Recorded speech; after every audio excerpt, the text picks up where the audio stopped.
son 4, de lo que vamos a hablar es algo asombroso. Mire, primero, las imágenes que estamos viendo aquí muestran que la sequía se ha apoderado de nuestro país. De hecho, más de la mitad del territorio nacional está enfrentando una sequía de moderada a extrema, sobre todo en la zona norte del país. Lamentablemente, hay pérdidas de cultivos y la escasez de agua es común y el riesgo de incendios es más alto de lo normal. De hecho, los estados de Coahuila y Nuevo León se encuentran en emergencia por esto que le platicaba antes de irnos al corte. Los incendios forestales que ya han afectado más de 6,000 hectáreas y han obligado a evacuar a cientos de personas. De hecho, la presa de La Boca, uno de los principales sitios de donde se extraía agua potable estoy hablando, está a nada de quedar totalmente seca, con solo el 13% de agua. Y las imágenes realmente eran dramáticas desde hace algunas semanas. Así de extremo el panorama de la sequía en nuestro país. Ante la falta de lluvia, la solución ha sido bombardear las nubes para producir lluvia. La pregunta es, y se lo decía antes del corte, ¿cómo es posible? Eso no tiene que ver con, como lo vemos en las caricaturas o en algunos documentales, de danzar para traer lluvia. Tiene que ver con ciencia, y para explicarnos está con nosotros el doctor Carlos Ríos, académico de la Facultad de Química. Bienvenido, doctor, ¿cómo está? Muchas gracias por la invitación y para poder explicar. ¿Cómo se entiende esto de bombardear las nubes para hacer llover?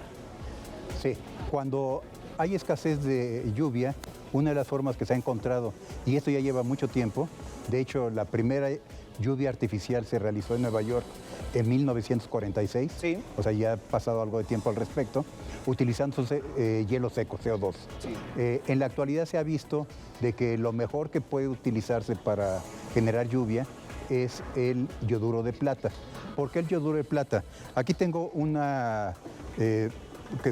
podrían ser unas moléculas, ¿sí? Las cuales cuando formo el yoduro de plata se me forma este tipo de estructura. Sí. El hielo tiene una estructura muy parecida al yoduro de plata.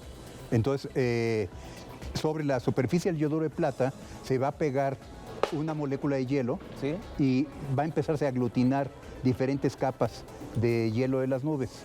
Una cosa importante es notar de que la aplicación del yoduro de plata puede ser de dos formas. Como están viendo en las fotografías a través de dispersores que van en los aviones. Que van en los aviones, sí. Y son como bengalas que van soltando partículas de yoduro de plata. Y otra es haciendo una suspensión de partículas pequeñas de yoduro de plata en una emulsión de agua y esta se va asperjando. Doctor, para que la gente en la casa lo entienda mejor, cuando se fusionan estas dos, ¿es correcto el tema? Es correcto, sí. Se fusionan tanto el yoduro como con las gotas de agua. ¿Qué pasa? Las gotas de agua se cristalizan y me forma hielo. Sí. ¿Sí? Dependiendo de la altura a la cual se encuentran las nubes normalmente cada 100 metros baja 1 grado la temperatura. La temperatura está alrededor de menos 30, menos 40 grados centígrados, sí. ¿Sí? Pero se encuentra dispersa el agua ahí. Solamente a alturas mucho más altas, alrededor de 10,000 metros, se encuentra en forma de cristales de hielo. ¿Qué necesitamos entonces? ¿Aire caliente o cómo ese hielo que ya se forma, cómo cae? Se empieza a formar el hielo y empieza a pesar un poco más. Entonces empieza a aglutinarse. Sirve como un punto de aglutinación de partículas de agua. Entonces, conforme se va formando el hielo en la parte superior, empieza a caer porque ya pesa más y al ir cayendo se me va convirtiendo en agua líquida y va a ir tomando otras moléculas de agua en el camino hasta que se convierte totalmente en agua. Su explicación es muy clara y podría parecer fácil, pero ¿en realidad esto es sencillo o realmente tiene poco? ¿Qué tanta probabilidad es de provocar la lluvia con este método? Si las nubes son las adecuadas, yo puedo hacer que llueva en un lugar. Sí. Sin embargo, voy a hacer de que falte agua en otra zona. O sea, si no hay nubes, no va a haber formación de lluvia. O sea, esto no va a contribuir a terminar con la sequía. Entonces, es un poco errado el término decir sembrar nubes, ¿o no?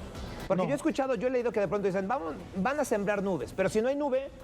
No, si no hay nubes no se puede sembrar. O sea, las nubes no se pueden crear. Claro. Las nubes tienen que estar ahí y se va a sembrar las nubes con micropartículas de yoduro de plata para que atraigan en la superficie del yoduro de plata las moléculas de agua. Sí. Se formen cristales y empiecen a precipitar. Doctor Carlos, una última pregunta. Yo también había escuchado que el yoduro de plata funciona no solamente para crear lluvia, sino también para reventar tormentas, como para disminuir una cantidad de lluvia o una tormenta que presagie mayor cantidad de lluvia. ¿Es correcto?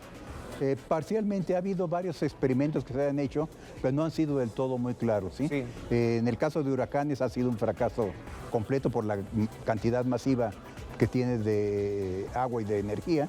En el caso de granizo se ha logrado reducir los granizos que son muy grandes a granizos pequeños, que ya no causan tanto problema. Muy bien. Pero hay que prever todas las condiciones. Y una de las situaciones que hay que tomar en cuenta es que el estudio de la atmósfera es muy complejo, son muchísimas variables. Ahorita, utilizando supercomputadoras, se puede predecir a 3 días o 4 días Claro. el clima. No se puede predecir a más tiempo, ¿sí? Muy bien. Él es el doctor Carlos Ríos, académico de la Facultad de Química. Le agradecemos muchísimo su tiempo, que haya tenido la atención con nosotros de estar aquí y ha quedado muy claro. Pues muchas gracias en nombre de la UNAM y de la Facultad de Química. Gracias por poder presentar los documentos científicos al respecto. Siempre orgulloso de ustedes. Gracias. Familia de Venga la Alegría, nos da mucho gusto recibir a Karina Cabal, médico cirujano especialista en riesgos, para hablar de un tema delicado. Cuello negro, ¿mugre o diabetes? ¿No? Porque a veces se puede confundir y es uno de los síntomas que puede indicar un padecimiento que hay que atender lo antes posible. Así es. Bienvenida, Karina. Gracias, muchas gracias por invitarme. Y sí, podrías confundirlo con falta de higiene, pero no necesariamente es eso. Es un signo bastante visible que no nada más es el cuello, sino puede estar en otros pliegues, la ingle, puede estar en las axilas, los codos, las rodillas, pero es esas marcas negras que a pesar de que la gente tenga un aseo regular, Impecable, adecuado, se no da. se quitan. Y entonces, bueno, pues esto lo que nos quiere decir es que hay una resistencia a la insulina. ¿Qué es eso? Es como la etapa que comúnmente dice la gente, soy prediabético. Esa etapa en la que estás a punto de tener diabetes, esto es un signo visible que te puede estar orientando de que algo no está bien y que tendrías que estar acudiendo al médico. Yo sé que a veces lo vemos y dices, híjole, yo creo que no se está lavando bien. No necesariamente. Y puede ocurrir en niños también, ¿eh? No solo en adultos. Si tú desde ti- chiquitos.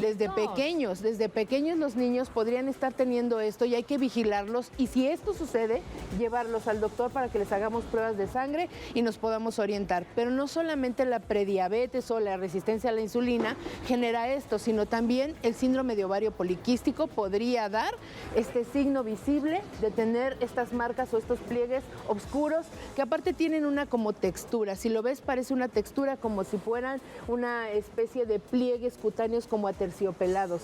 No solamente es la pigmentación lisa. como un poco más gruesa la Es un poco piel. más gruesa y se marcan los pliegues con mucha precisión como para verlos. Ya vimos por qué se pone el cuello, la parte, no solamente el cuello, estábamos viendo que también Los nos contaste nudillos. los nudillos, las axilas. Ahora, ¿qué seguiría después de que ya detectamos que tenemos estos pliegues más oscuros? Bueno, a esto se le llama acantosis nigricans o acantosis pigmentaria y entonces lo que tenemos que hacer es, si ya vimos que nosotros o alguien de nuestra familia está teniendo esto, lo que sigue es ir al doctor y decir, yo creo que tengo un problema, necesito que me revise estas áreas, el doctor seguramente se va a dar cuenta y le mandará a hacer unos estudios de sangre para evaluar en qué niveles está su glucosa y si es por ahí que tiene que estarlo buscando.